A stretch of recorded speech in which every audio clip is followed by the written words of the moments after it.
Olá, este é um podcast sobre o filme Curtindo a Vida Adoidado, filme norte-americano do ano de 1986, dirigido pelo diretor John Hughes. John Hughes foi muito conhecido por ter dirigido os filmes Gatinhos e Gatões de 1984 e Clube dos Cinco do ano de 1985. O filme, Curtindo a Vida Adoidado, teve produção de John Hughes e Tom Jacobson, e com o roteiro também do diretor John Hughes. O filme foi distribuído pela Paramount Pictures e teve o seu lançamento no dia 11 de junho de 1986 nos Estados Unidos e chegou aos cinemas brasileiros no dia 19 de dezembro de 1986. Ou seja, ali na semana pertinho já do Natal. O filme teve um orçamento de 6 milhões de dólares com uma bilheteria de 70 milhões de dólares. O que, na minha opinião, o filme até que teve um lucro considerável, né? Eu acho que se esse filme fosse exibido nos dias de hoje, o orçamento teria sido um pouquinho mais caro, porque hoje em dia se investe muito mais em filmes do que antigamente. E a bilheteria, assim, no mínimo uns 200 milhões de dólares, porque a gente tem aqui uma história rica, poderosa, com enredo simples, com elenco carismático, com a trilha sonora sensacional. Aqui as atuações, assim, estão impecáveis, não tem o que se discutir. A direção do John Hughes, então, tá show de bola. É um filme com menos de 2 horas, mas que você vê passar voado. O trio de protagonistas, que é o Ferris, o Cameron e a Sloane, eles têm uma química, assim, o trio tem uma química muito cativante, né? O personagem principal, que é o Ferris Bueller, ele tem um comportamento, assim, ora mocinho, ora vilão, você não sabe se ele é uma pessoa do bem ou do mal, né? Porque ele tem comportamentos, assim, tanto quanto peculiares e discutíveis. E, assim, o filme, no seu contexto como um todo, é uma obra-prima do cinema, considerado um dos melhores filmes da década de 80 e um dos melhores filmes de todos os tempos aos olhos de muitos críticos ao redor do mundo, assim. Curtindo a Vida Adoidado, assim como filmes como Meninas Malvadas de 2004, que eu já gravei um podcast, depois vão lá escutar, porque tá muito bom. 10 Coisas que Eu Odeio em Você, de 1999, que eu pretendo em breve falar sobre esse filme também. São filmes que abordam o universo adolescente. Clube dos Cinco também. São filmes que abordam o universo adolescente. Suas questões, seus conflitos internos, seus conflitos com outros adolescentes, seus conflitos com pessoas adultas, seus conflitos contra o sistema em que eles vivem. São filmes, assim, que têm esses temas abordados, só que em contextos diferentes. Meninas Malvadas foca no universo das adolescentes femininas, né? Sobre suas disputas, sobre quem quer ser a maioral, quem não é, enfim, sobre a inveja, sobre o ranço, sobre ser a lacradora, ser a poderosa da escola. 10 Coisinhas que Eu Odeio em Você já aborda mais a questão, a personagem principal, a Kate, né, que se apaixona pelo brutamontes da escola, porque ele é pago para conquistar ela para o outro, sair com a irmã mais nova dela, enfim. E sobre o universo dos adolescentes, como os adolescentes vivenciam a sua adolescência, que todo mundo precisa ter um companheiro, toda menina precisa de um namorado, porque sem um namorado não é nada, e o filme vai se aprofundando nessas questões pessoais de adolescentes. Clube dos Cinco é as relações dos adolescentes entre si, não é? Ou seja, são filmes, assim, e Curtindo a Vida Adoidado, sobre os adolescentes que se rebelam, que se chateiam contra o sistema, que querem dar aquela escapulida de vez em quando, que querem viver, que eles não são marionetes nas mãos dos adultos, pelo menos é isso que o protagonista quer passar para o telespectador, que o adolescente ele também tem direito a vivenciar a sua adolescência de forma saudável e feliz, só que até aí tudo bem. O problema é a forma como ele quer abordar isso, que é de uma maneira um pouco torta e errada, vamos dizer assim. Mas enfim, isso daí também já é uma outra questão. Agora vamos, enfim, resumindo, antes de ir para o elenco e para minhas opiniões sobre o filme, sobre as cenas do filme. como contexto geral, um filme excelente que aborda esse universo adolescente, assim como esses filmes que eu já citei, muitos outros que tem por aí, enfim. Só pesquisar na internet, tem muito filme muito bom, que eu também recomendo. Esses que eu citei, Meninas Malvadas, 10 Coisas que Eu Dei em Você, eu super recomendo, são filmes que eu já assisti. Vão lá, assiste, pode ir na fé, Curtindo a Vida Doidado também, pode assistir na fé, porque é um filme muito bom. Muitas pessoas têm preconceito com essa questão de filmes adolescentes, mas não precisa ter preconceito, porque esses filmes adolescentes, muitas vezes eles dão de 10 e muito filme de drama, então não tem o que se discutir em relação a isso. Clube dos Cinco e Gatinhas e Gatões, o Clube dos Cinco ainda não vi, mas pretendo ver. Para quem não sabe, aqui como última observação, antes de eu citar quem está nesse elenco primoroso, o John Hughes, ele foi produtor do filme Esqueceram de Mim, de 1990, que tem o Macaulay Culkin como protagonista. Enfim, eram essas as observações que eu tinha para fazer inicialmente. Agora vamos para o elenco do filme Curtindo a Vida Doidada. No elenco, nós temos o ator Matthew Broderick como Ferris Bueller, o protagonista do filme, o cabeça do filme. Ele é adorado, ele é retratado no filme como uma pessoa adorada na cidade, na escola. Todo mundo queria ser um Ferris Bueller, todo mundo quer um pedacinho de Ferris Bueller, né? Todo mundo quer ser o Ferris Bueller. Ele é aquele típico adolescente descolado, que faz tudo para todos, que todo mundo adora, e que o telespectador vai percebendo isso logo de cara, mas não entende o porquê. Sendo que, aparentemente, o filme já começa com ele fingindo estar doente para os pais para poder cabular a aula. Ou seja, ele já começa o filme errado. Então, eu não entendo como o personagem desse naipe conseguiu ganhar assim, o carisma, né? Conseguiu ganhar o carinho e a adoração de tanta gente. Eu não entendo isso. Se alguém puder me explicar como ele, assim, todo errado, conseguiu, vocês me expliquem. Porque é um personagem que é o protagonista e é o vilão ao mesmo tempo do filme. É que nem Ruby, que é a protagonista e vilã. O Ferris é aqui a mesma coisa, é o protagonista e vilão. Ele é aquele tipo de pessoa que faz as coisas ruins e ele tenta mascarar como se fosse uma coisa em prol de algo ou de alguém. Tanto é que ele cabula a aula, e aí ele cabula a aula e esse filme, ele quebra a quarta parede, ou seja, a quarta parede é quando o personagem do filme está olhando para a tela como se estivesse olhando para você, conversando com você. É quando ele olha para a câmera e conversa como se estivesse conversando com você. Isso é quebra de quarta parede. E o Ferris Bueller tem vários momentos em que ele quebra a quarta parede. Aí tem uma parte do filme que ele está ligando pro melhor amigo dele, o Cameron Fry, que é interpretado pelo Alan Ruck. Ele liga para ele dizendo que fingiu para os pais estar doentes para cabular a aula para ele, Cameron ir para casa dele, Ferris, para eles poderem curtir o dia à vontade. E aí o Cameron disse que não, que está muito doente, que não sei o que, ou seja, ele é hipocondríaco. Hipocondríaco, para quem não sabe, é aquela pessoa que tem mania de doença.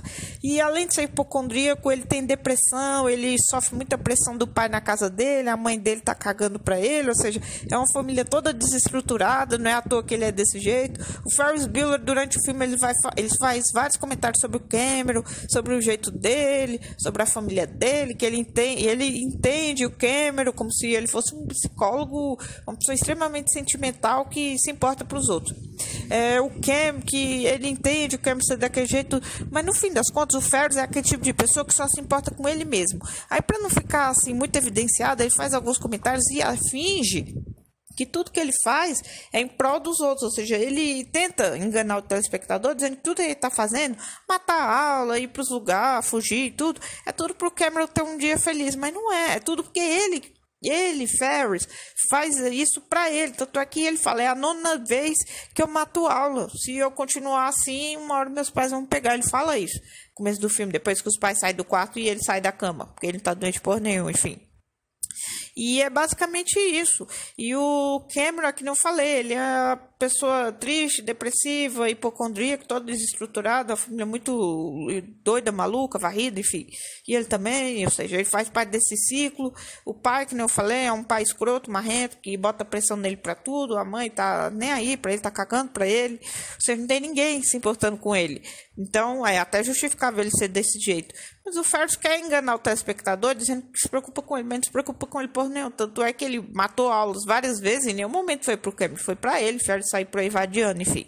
E é isso que ele faz no filme, enfim. Continuando aqui, nós temos no elenco também a Mia Sara, que é a Sloane Patterson, que é a namorada do Ferris. Ela é uma garota meiga, romântica, adorável, bonita, charmosa, simpática. O Ferris consegue tirar ela da escola fingindo ser o pai dela para poder levar ela junto com o Cameron para uma tarde de aloprações pela cidade, né? Pela cidade de Chicago, porque a história se passa em Chicago. E para eles saírem tendo altas aventuras por aí, né? Aí ele quer levar a namorada e o amigo dele, né? Tipo, não basta ele fazer merda, não basta ele sozinho fazer merda, tem que levar os outros. É aquele tipo de pessoa quando se ferra leva os outros junto, que não quer ir só. É que nem esse pessoal que vai atravessar a rua, aí espera mais outras pessoas atravessarem para atravessar na rua. Eu também faço muito isso, porque não quer atravessar sozinho. Tipo, se um carro tiver que atropelar, que não me atropele sozinho, que atropela os outros. Eu não tenho essa linha de raciocínio, mas eu só a questão de não atravessar sozinho, porque você nunca sabe. Porque com mais gente chama a atenção dos motoristas para não sair correndo, aloprando, aí com mais gente dá para chamar a atenção, tipo, breca o carro, enfim. Não sei nem porque eu tô falando isso. Enfim, é isso que o que eu tô querendo dizer. O Ferris é desse tipo de pessoa que não vai pras coisas sozinho. Tem que ter mais gente junto com ele. E é isso que ele faz. E no elenco, né? Além a namorada dele, em alguns momentos, e ela tenta dar toques pra eles em vários momentos do filme, tipo, não faz isso, a gente vai se ferrar, não faz aquilo, porque não sei o que. Tem uma parte do Cameron que ele entra em estado catatônico, eu já vou chegar nessa parte. E ela pede pro Ferris, por favor, Ferris, vamos levar ele não sei pra onde, ele tá mal, só que aí o Ferris tá cagando pra ele, vai todo mundo pra casa do Cameron pra tomar um banho de piscina e o coitado do Cameron numa cadeira lá, ele acaba caindo da cadeira, se joga, sei lá, enfim. Fica aí nos comentários quem quiser dizer o que acha que ele fez, enfim. E a namorada dele, mesmo ela sabendo que ele tá errado, que ele é uma péssima companhia, tá lá junto com ele, enfim. Doida. Se o povo da cidade todo gosta dele, eu acho que qualquer menina queria ser namorada dele, enfim. E continuando, no elenco nós também temos Jeffrey Jones como diretor Edward Rooney, ou simplesmente diretor Ed, eu vou chamar ele só de diretor Rooney, que é muito mais fácil, né? Até porque em filmes norte-americanos, geralmente médico, doutor, advogado, diretor, professor, é sempre costuma ser chamado pelo sobrenome, enfim. E o diretor, ele sabe que o Ferris não presta, que o Ferris não vale nada, e ele quer pegar o Ferris no flagra, porque ele sabe que o Ferris já cabulou várias vezes a aula, ele quer pegar ele de jeito, em flagrante, para mostrar para os pais que ele tá matando a aula, e ferrar com ele e automaticamente fazer ele repetir de ano pelo excesso de faltas que ele teve por ter tido cabulado tantas aulas. O Ferris, ele consegue hackear o computador do diretor e diminuir o número de faltas dele. O diretor vê os números caindo, não entende nada, mas ele é muito esperto, já deduz que pode ser o Ferris. Ou seja, tudo que o Ferris faz durante o filme, o diretor desconfia que o Ferris está fazendo tudo. Inclusive, o Ferris mente que a avó da Sloane morreu para poder tirá-la da escola, que nem eu já falei. O diretor desconfia que essa história de avó morta é conversa fiada, e ele liga para casa do Ferris, para casa do Cameron, para casa da Sloane, e sempre tem gravações com, assim, recados um tanto quanto misteriosos e esquisitos. Tanto é que ele vai parar na casa do Ferris, mas eu também já vou chegar nessa cena. E ele também vai num bar, atrás num bar cheio de adolescente, achando que o Ferris está matando aula lá. Aí ele confunde uma menina de cabelo curto com o Ferris, fala alguma coisa, a menina cospe na cara dele. É um negócio muito doido. Ele só se ferra, ele só toma no fiofó o filme inteiro. Ele vai até a casa do Ferris, tem um cachorro lá da família do Ferris que ataca o diretor. É uma confusão danada. Enfim. Ele só se ferra no começo do filme. E aí no final do filme, né, pra variar, quando ele pensa que vai pegar o Ferris, a irmã do Ferris, que é a Jane Biller, interpretada pela Jennifer Grey, salva ele. E agora, já pegando o gancho, a Jennifer Grey, que interpreta a Jane Biller, que é a irmã do Ferris, ela é uma garota muito geniosa, estressada. Ela tem muita raiva porque os pais super idolatram o Ferris, super valorizam o Ferris, super são carinhosos em excesso com o Ferris, e com ela não tem aquele carinho todo, ou seja, já percebe que rola uma inveja, rola um ciúme aí. E que qualquer coisa que ela aprontar já vai ser pego, e o Ferris não quer pego, e ele sempre se dá bem. Ela tem inveja e ciúme dele, ciúme pelos pais e inveja porque ele consegue aprontar e ela não. E também raiva por ele ser do jeito que é, né? Enfim, e porque as pessoas adoram ele, não adoram ela, enfim. Ela tem esse... Ela também, não junto com o diretor, tô falando assim, junto em termos de sequência. Enquanto tem a sequência do diretor tentando pegar ele de todo jeito, tem a sequência dela tentando alertar a mãe de que ele não vale nada, tentando pegar em flagrante. Eu tô aqui, tem uma hora que a casa tá sozinha, ela entra na casa, entra no quarto dele com tudo, aí tem um boneco que ele amarrou uma corda pela porta, né? É uma maracutaia todo que ele faz só pra, tipo, no caso da mãe abrir um pouquinho a porta pra ver se ele tá dormindo, aí tem um negócio ligado de som como se estivesse roncando. Gira um negócio, tipo um boneco, um negócio muito louco. Só que aí, como ela entrou com tudo, aí o boneco que tava escondido debaixo do lençol, ele meio que se levanta, porque tava pela porta, puxado numa corda, enrolado numa corda, que essa corda tava pela porta. Aí ela pega ele no flagrante, tenta ligar, enfim, pra mãe e tudo mais, mas não dá certo. Ou seja, tudo pra ela dá errado, ela não consegue pegar o Ferris em flagrante. Mas no final do filme, quando ela abre a porta e vê o Ferris e o diretor conversando na porta da cozinha, do lado de fora da cozinha da casa de Ferris, ela tem a oportunidade dali também ferrar, porque os pais já estão chegando em casa. Só que ela decide salvar ele, porque ela salva ele, porque ela se envolveu numa delegacia, porque tem uma parte do filme que ela é presa, acusada de passar trote. Ela é presa e ela conhece um jovem detido com drogas nessa delegacia, que é interpretado pelo Charlie Sheen. Ele dá uns conselhos para ela viver a vida dela, meio que deixar o irmão de lado. Enquanto ela estiver muito preocupada com o irmão, ela não vai ser feliz, que ela tem que desestressar, desencanar, né? Aí ela acaba seguindo o conselho dele, tanto é que no final do filme ela acaba salvando o próprio irmão, Ferris, de ser entregue pelo diretor, de entregar para os pais que ele tá cabulando aula, né? Enfim. Ela também tá muito bem aqui nesse filme. Ela, na minha opinião, porque a Jennifer Grey, também para quem não sabe, ela é a protagonista do filme Dirty Days de 1987, ou seja, um ano depois. A década de 80 estava em alta para Jennifer Grey. Uma ótima atriz que infelizmente caiu no esquecimento, né? Ou seja, entre Jane Buehler e a Baby Houseman, que é a personagem dela no filme do Dirty Days, que foi lançado um ano depois, entre Jane e Baby, eu sou muito mais ela como Jane. Porque como Jane, ela, apesar de ter esse jeito assim raivoso, genioso, essa coisa toda, mas aqui ela entrega uma atuação assim nua, crua, assim, com vontade mesmo.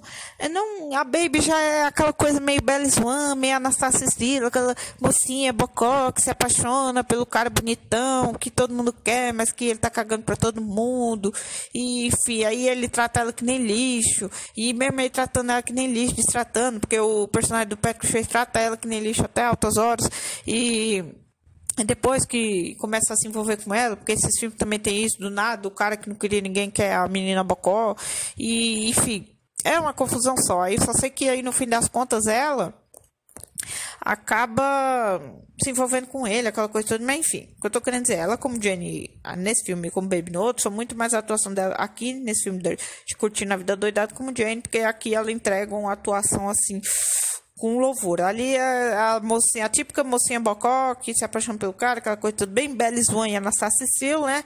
Se o Dirty Days fosse lançado nos dias de hoje, a personagem dela receberia o mesmo massacre que a Bella e a Anastasia receberam. Porque é o mesmo estereótipo.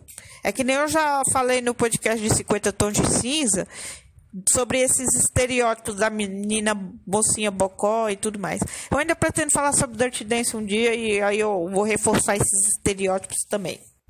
Enfim, continuando.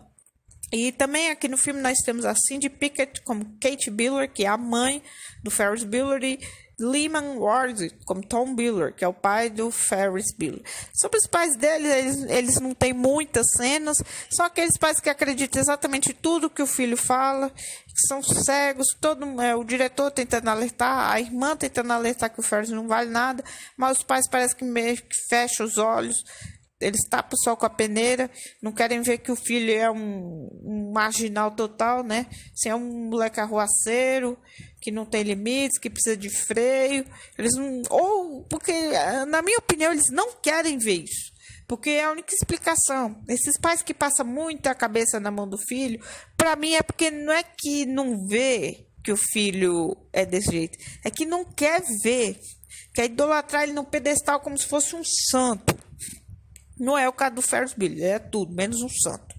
Enfim, não tem muitas cenas, né? Tem momentos que a mãe é tão ingênua, bocó em relação ao filho dela, que chega a dar raiva, o diretor tenta alertar, a menina tenta alertar, ou seja, tá todo mundo tentando alertar, ela lá, meu filhinho amado, ele nunca matou uma aula? não sei o que, só dessa vez que ele ficou fala sério. Mas que mãe mais bocó, que véia escrota, pelo amor de Deus.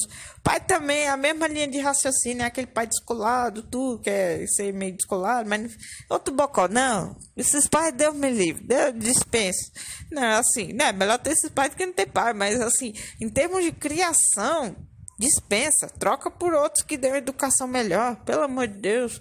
Enfim, chega de falar desses dois.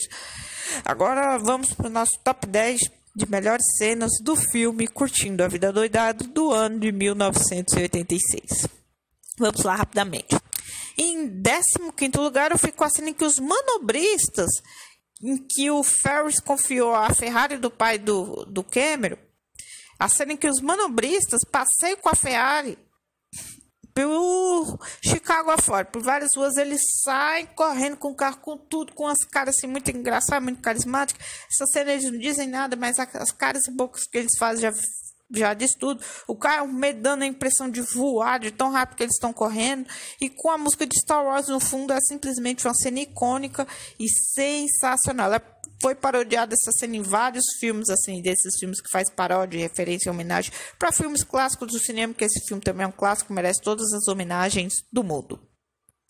Em 14º lugar, eu fico com a cena em que o Cameron se joga na piscina. Lembra que eu falei que o Cameron ele entra em estado de catatonismo, porque quando ele, a Sloane e o Ferris, depois de uma tarde de loucuras e diversão por Chicago afora, eles estão voltando para casa. Aí o Cameron, ele vê a quilometragem do carro, porque o pai dele fica de olho em tudo. Ele vê que o carro está com a velocidade excedida, ou seja, está com um número bem longe do que o que estava quando estava parado em casa. Ele entra em estado catatônico, estado de choque, né? A Sloane entra em desespero, o Ferris meio que finge que está preocupado, meio está cagando. Você percebe isso para ele, até pelos comentários que ele faz para o telespectador. Você percebe que ele está preocupado com ele, o menino lá morto, como se estivesse morto. E o Ferris, porque vai ficar difícil, porque depois da escola eu vou ter que trabalhar, o Cameron vai ter que trabalhar, a Sloane vai ter que ter mais um ano de estudo, porque ela é um ano mais nova que a gente vai ficar difícil de se ver, não sei o quê. O moleque morreria, ele preocupado com que ele vai ter que trabalhar, que o Cameron vai ter que trabalhar. Quer dizer, na verdade, ele nem estava preocupado com o Cameron trabalhar e com a Sloane trabalhar. E a Sloane estudar mais um pouco e o Cameron trabalhar. Ele não estava preocupado. O menino morrendo, ele preocupado que no ano seguinte, após a escola, ele vai ter que trabalhar. Fala sério, gente. Deus me livre.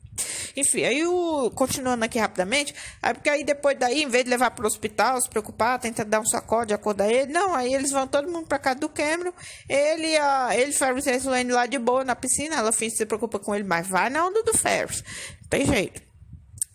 Eles lá na piscina, a Sloane, você percebe ainda uma certa preocupação com o Cameron numa cadeira assim na beira da piscina, do nada, ou ele se joga, ou ele cai, sei lá, eu acho que ele se joga porque ele ainda olha meio para baixo e dá um susto no Ferris, né?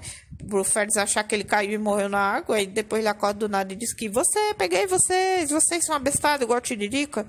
Tipo, fez o Ferris de abestado, né? O Ferris a princípio fica meio revoltado porque ele se preocupou. Nesse momento o Ferris, você percebe que ele se preocupou mesmo com o Cameron. Mas aí é que tá. Será que ele se preocupou com o fato do Cameron ter se afogado e possivelmente tá quase morto ou morrido? Ou ele se preocupou porque com o Cameron morto ele ia ser obrigado a dar satisfação? Porque mesmo que ele fugisse, algum vizinho poderia dizer, o Ferris estava na área. Então, ou ele se preocupou com a própria pele e não queria que acontecesse nada com o Cameron para não sobrar para ele ser pego em flagrante, ou seja, ia ser muito pior do que só ter cabulado aula. Enfim, fica aí a dica, olha aí. Enfim, o Cameron dá esse belo susto no Ferris. Continuando em 13º lugar, eu fico com a cena em que a Jane é presa, acusada de passar trotes e se encanta pelo detento, que é o Charlie Sheen, né? Eu já falei, né, sobre essa cena, né? Porque o diretor, o Rooney, ele acaba invadindo a casa do Ferris, né? E ela flagra o diretor lá dentro da casa. E aí, além de desespero, inclusive, ela dá 3 chutes na cara dele, ele cai batido no chão. E ela sai correndo pro quarto e liga pra delegacia, né? Pra dizer que tem um invasor e tudo mais.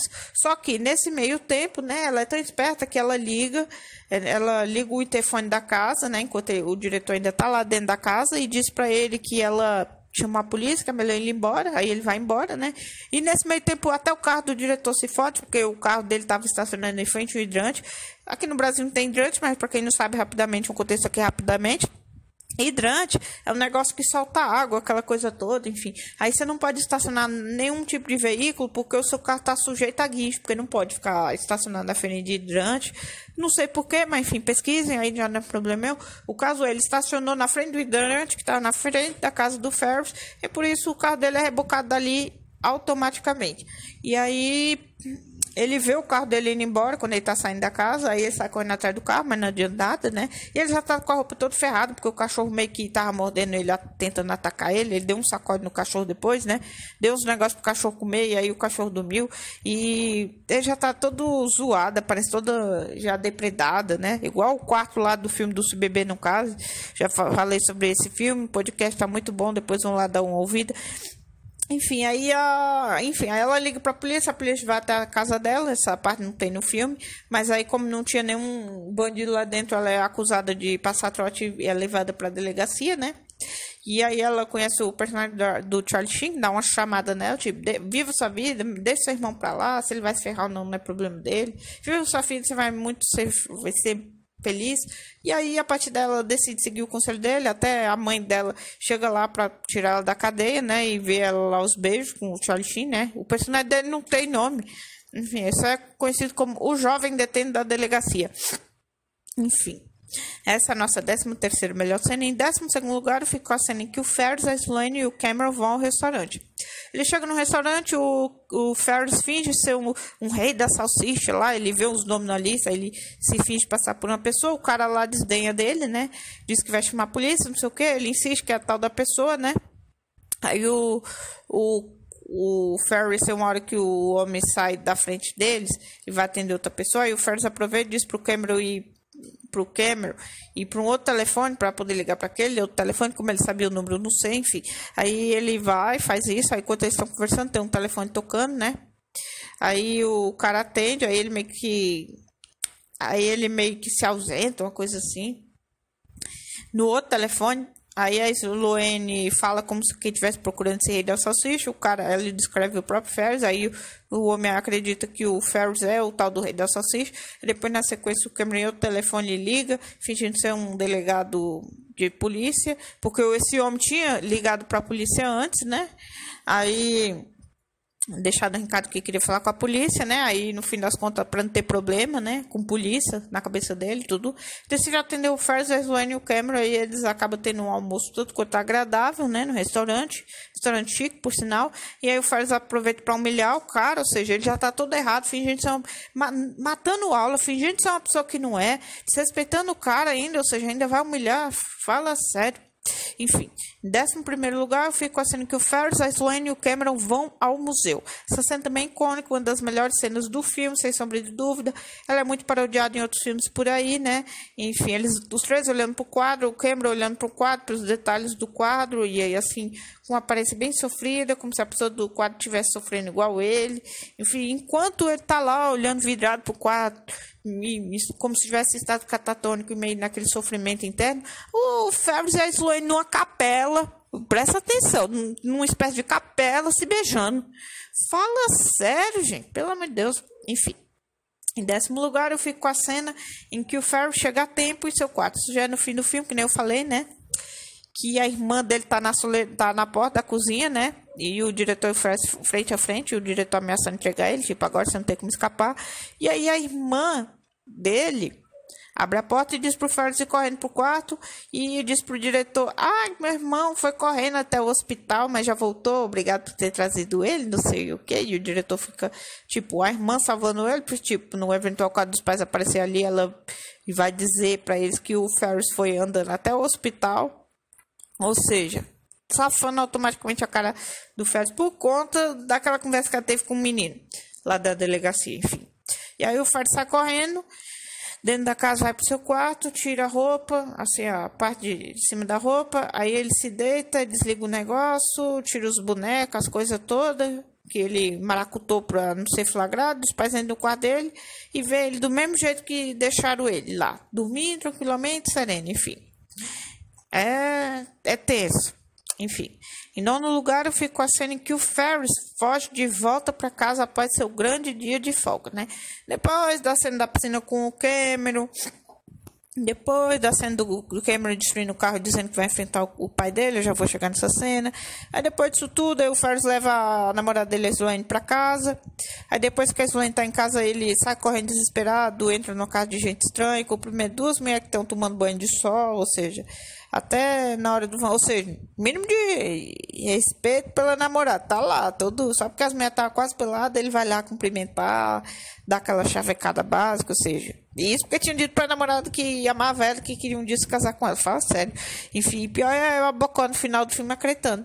Enfim. Aí E aí, enquanto ele tá correndo, tem uma hora que ele dá de frente com o carro que a irmã Jane, voltando da delegacia com a mãe, a menina vê o irmão. Só que aí ela dá uma freada, se assusta, né? Porque pensa que vou atropelar alguém, vê que é o irmão sai correndo com tudo, ela sai correndo com tudo com o carro, né? E a mãe, como sempre, os papéis jogam na cara dela, não vê o Ferris, né? Muito conveniente, né? É o destino, gente, não é só o Ferris. Eu não sei o que acontece com o Ferris, que é o destino conspirando ao favor dele. O próprio... Tem uma parte do filme, que é a cena lá do desfile na avenida, que o Cameron diz isso pra Sloane. Que ele tem até um pouco de inveja do Ferris, porque o Ferris é aquele tipo de pessoa que tudo se dá bem, que nada... Ele nunca se dá mal, e ele, Cameron, pra ele é o oposto, extremo oposto, pra ele tudo dá mal, ele nunca dá certo, faz qualquer coisa que ele quiser na vida, ele vai conseguir ter, ser, o filho, ele é o Cameron, pra ele é um fracasso total como ser humano, como pessoa, enfim. E ela tentando, e ela só escutando, né? Aí, enfim. É isso. Aí voltando para essa parte da fuga, aí a menina flagra, né? Aí ele volta para casa, o diretor tá na soleira da porta da cozinha, né? Ele tenta tirar a chave do tapetinho, porque os americanos têm essa mania de deixar a chave de porta debaixo do tapete, né? Aqui no Brasil esse negócio não ia funcionar, porque eles já iam começar roubando tapete, a chave estava lá, aproveitava a chave, o gancho, entrava na casa e roubava o resto. E também aqui eles roubam mesmo com a casa toda trancada, com ou sem gente, ou seja, não faz diferença nenhuma. Esse negócio de chave no tapete aqui no Brasil não ia dar certo, primeiro, porque já iam roubar o tapete, segundo, porque aí a chave já era o bônus que o bandido não estava esperando para entrar na casa e roubar o resto, enfim. Aqui esse negócio de chave embaixo do tapete não ia dar certo, não. No Rio de Janeiro, então, eu não vou nem comentar. Enfim, aí o Ferris consegue voltar para casa, né? Depois do dia de folga dele, né? A irmã safa ele e aquela coisa toda, que eu já falei. Agora nós vamos para a nossa oitava melhor cena, que é a cena em que o Cameron entra em estado catatônico ao ver a quilometragem, que nem eu falei, né? Depois do rolê que eles dão por Chicago afora, né? Eles voltam com de Ferrari para casa, né? Porque a quilometragem está muito excedida, porque o Ferris, ele nem andou tanto de carro, se você for assistir o filme, ele não andou tanto, porque saiu da casa do Cameron, eles foram para o estacionamento e deixou o carro com segurança no manobris, que é aqueles manobris alobrados que eu falei da 15ª melhor cena. Ele sai rasgando com o carro Chicago dentro, porque o carro é uma Ferrari, eles querem ter a oportunidade de passear numa Ferrari, né?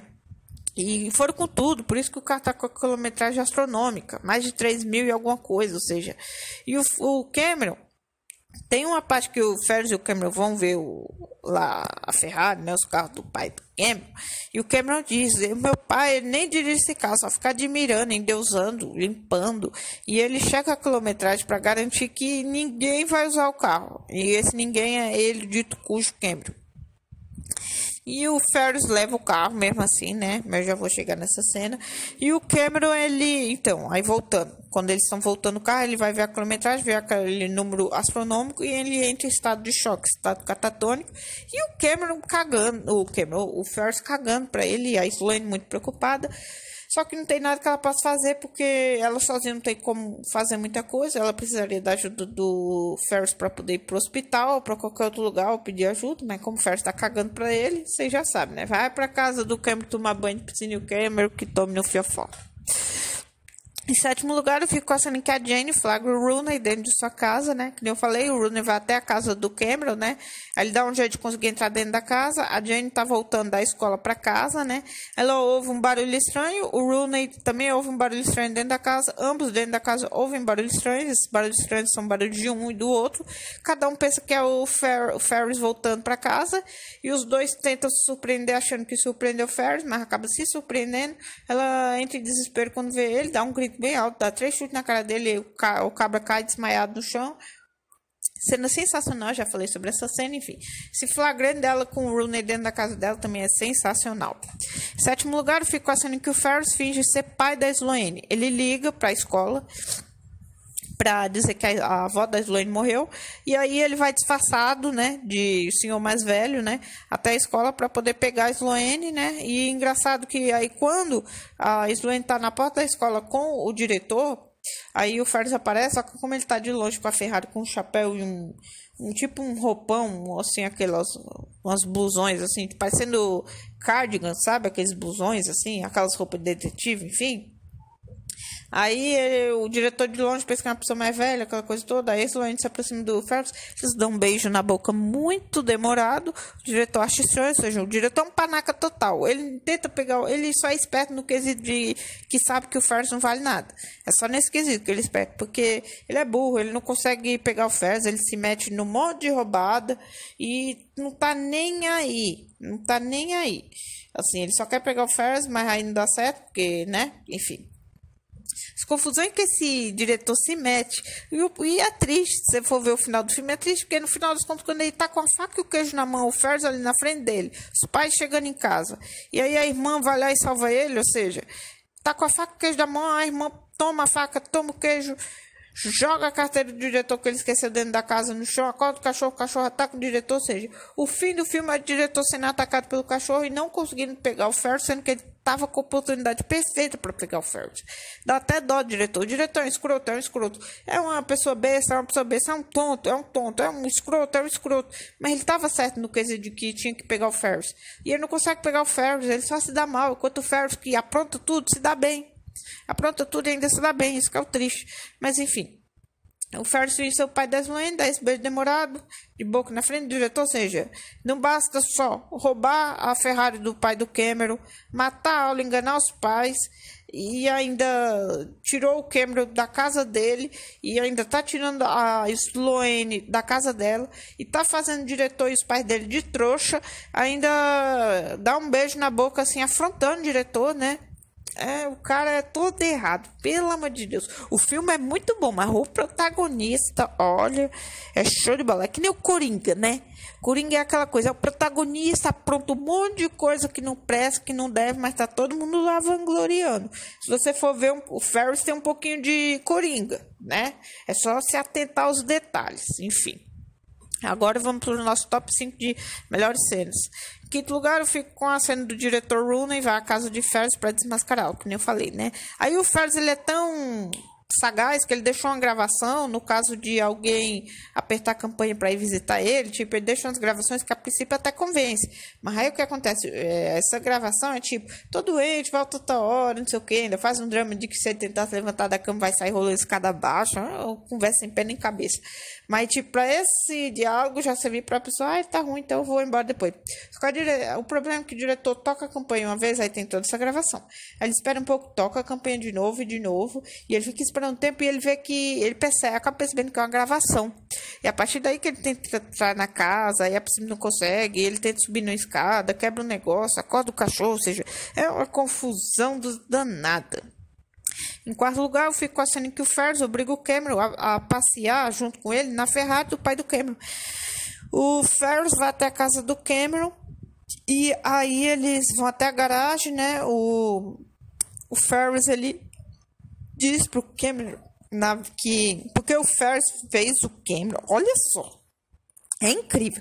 O Ferris obrigou o Cameron a ligar para a escola, se passando pelo pai da Sloane para avisar que a avó não morreu por nenhum, e que para pedir para ela voltar para casa, porque a família tá triste, aquela coisa toda. Até aí, tudo bem, ou não. Aí não bastou isso. Ele ainda disse pro Cameron que... Porque aí o Cameron pediu pro diretor para deixar a menina na frente da escola junto com ele. Depois o Ferris se irritou, deu um chute traseiro dele. Aí ele falou o oposto. Aí o Ferris, agora que eu vou ser obrigado a ir lá, então a gente tem que usar a Ferrari do seu pai. Tipo, ele obrigou o moleque a fingir seu pai da menina, enganando o diretor, enganando a menina, fazendo a menina. Porque tudo bem, depois ela ia descobrir que a avó não morreu. Mas a princípio ela pensou que era verdade, né? Porque ela não sabia do plano do Ferris. Tanto é que ela deixa isso claro pro Ferris durante o filme. Ela ainda joga na cara do Ferris que ele já tinha tudo programado. E ele não disse que sim, mas também disse que não. Aquela história, quem cala consente. E aí não bastou fazer tudo isso, fazer a menina achar que a avó morreu, tirar ela da escola, enganar o diretor, obrigar o Cameron a fingir ser o pai da menina, e o Cameron nem queria sair de casa. Ele ainda obriga o Cameron a eles dois usarem a Ferrari e que eles vão fazer isso por culpa do Cameron, ou seja, o cara é tudo errado, meu Deus do céu. Enfim, o Ferris é terrível. Enfim, aí é isso, né? Eles acabam saindo da casa do... E o pior é que o Cameron é tão ingênuo, coitado, que ele ainda fala assim: ah, a gente pode usar meu carro. Aí, não, seu carro lá tá velho. Ah, a gente pode usar... A gente pode alugar uma limusine, ou seja, limusine que é até um carro mais sofisticado do que uma Ferrari. E nem assim, o cara queria foder a vida do Cameron. Tanto é que na sequência, né, agora indo pro nosso terceiro lugar... A cena em que o Cameron destrói a Ferrari do pai. Lembra da parte da quilometragem que eu falei? Da cena então. Ele entra em parafuso total. Ele tem um discurso de um moleque rebelde, revoltado com a vida, revoltado com o pai, revoltado com ele mesmo, com tudo e com todos. Ele começa a quebrar o carro do pai com uma forma de raiva pelo pai adorar mais o carro do que a ele mesmo, que é o filho, ele mesmo, Cameron. E tem hora que ele encosta o pé no carro depois de depredar o carro. Aí o carro dá a marcha ré e acaba caindo no meio do mato, quebra uma vidraça, cai do lado do negócio que ficava o carro. Ou seja, quem é que guarda o carro no lugar daquele? Meu filme era pra cena ficar impactante. E ficou, e convence. Aí o Cameron ficou com uma cara de bunda enorme quando ele percebe a cagada que ele fez. Mas aí depois o Ferris ainda, né? O Ferris, ele é sagaz, ele se fez de vítima, ele se faz de vítima o filme inteiro, é incrível. E aí ele, eu vou ficar aqui, vou dizer pro seu pai que a culpa é minha, porque ele me odeia mesmo. Aí o Cameron, não, deixa que eu fico. E ainda agradece o Ferris por tudo isso. Meu Deus do céu, o Cameron, ele é um bocó total. Enfim, eu nem digo nada. Essa cena do Cameron destruindo o carro e o carro caindo ladeira abaixo, ladeira entre aspas, é sensacional. Em segundo lugar, eu nem vou discutir a questão do Ferris ser o vilão do filme, ser o psicopata do filme e o Cameron ser o bocó, submisso dele. Nem vou dizer nada. A namorada, ela ainda tem os momentos que ela tenta fazer o Ferris acordar para a realidade, mas não adianta, porque Ferris é Ferris. Já sabe como é, né? Em segundo lugar, eu fico achando que o Ferris finge estar doente para matá-lo. Isso é logo no início do filme, é que nem eu já falei, né? A irmã tá lá, já percebe logo de cara. Ele ainda faz umas caras e bocas por trás dos pais, né? Deixando bem claro que é tudo fingimento, né? Enfim, aí depois que os pais saem do quarto, e a irmã também, aí ele começa a quebrar. Aí a primeira cena que ele quebra a quarta parede, joga na cara do público, ele tá nem aí pros pais, não tá nem aí pra ninguém, que ele vai matá-la mesmo, que ele não tem que ficar em escola porra nenhuma, que o dia tá muito bonito, que não sei o quê. Ele faz um discurso sem pé nem cabeça. Enfim, e aí pior, ele ainda dá dica pro telespectador de como fingir ficar doente pra enganar os pais. O cara meu Deus do céu. E em primeiro lugar, a melhor cena do filme é a cena em que o Ferris se apresenta num desfile na avenida. Por quê? Porque não adiantou fazer tudo isso. Ele ainda foi para um desfile, né? Parecendo um desfile de escola de samba. Só que CC de samba é tipo uma marcha, parecendo aquelas marchas de 4 de julho. Então, é mais ou menos isso que aconteceu. E o pior, porque o Ferris fez a escola inteira achar que ele estava doente, que ele ia precisar de transplante de rim, que ia precisar de dinheiro. E adivinha só, esse desfile, a gente descobre, se você for assistir o filme atentamente, que esse desfile é em prol de um jovem doente. Quem é esse jovem doente? O Ferris. Ou seja, o Ferris está enganando a cidade inteira. Meu Deus do céu. Esse cara, ele não tem limites. O limite não existe. Limite Ferris é que nem água e óleo, não se mistura. Enfim, aí o Ferris aproveita lá pra meio que dublar a Twist and Shout dos Beatles, né?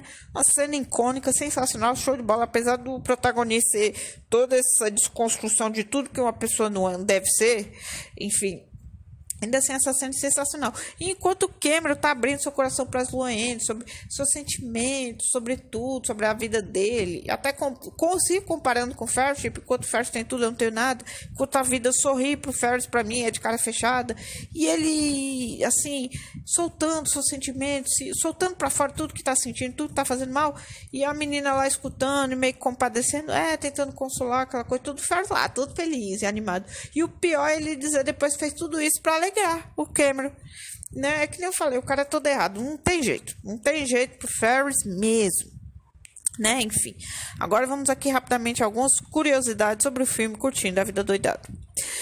Pra quem não sabe, Alan Rook, que interpreta o Cameron, ele fez teste pro papel de Blender em Clube dos 5. Emílio Stevens, que interpretou Andrew Clark no mesmo filme, foi o primeiro ator que o personagem foi oferecido, mas ele desistiu.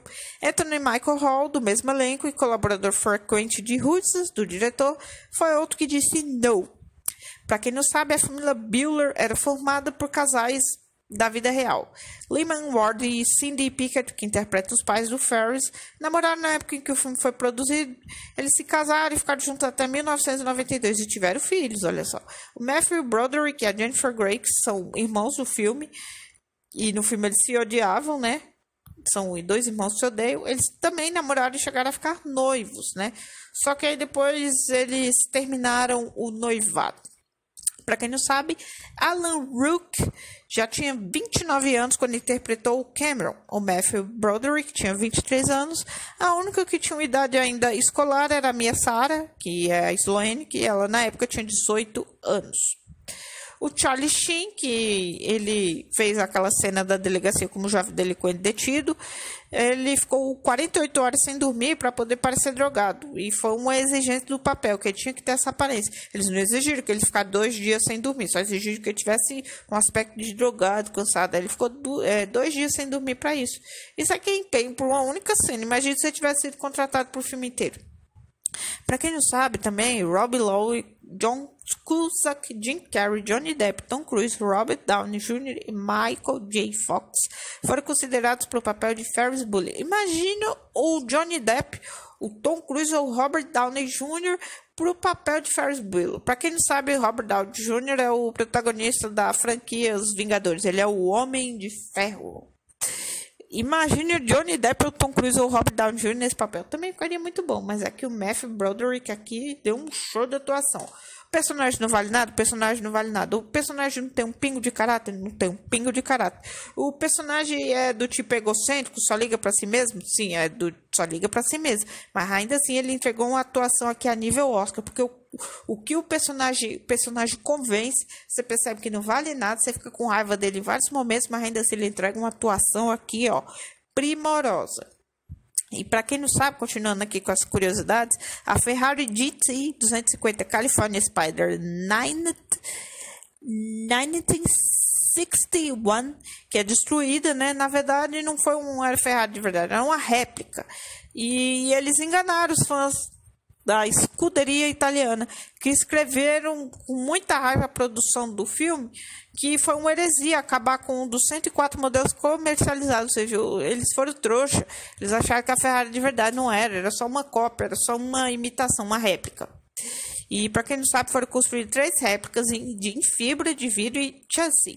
GMA GT 250 é um dos modelos mais valiosos atualmente, né? Para quem não sabe, houve um leilão em 2008 que vendeu uma dessas réplicas por cerca de 11 milhões de dólares. Se só a réplica foi isso, imagine quanto não custa uma Ferrari de verdade.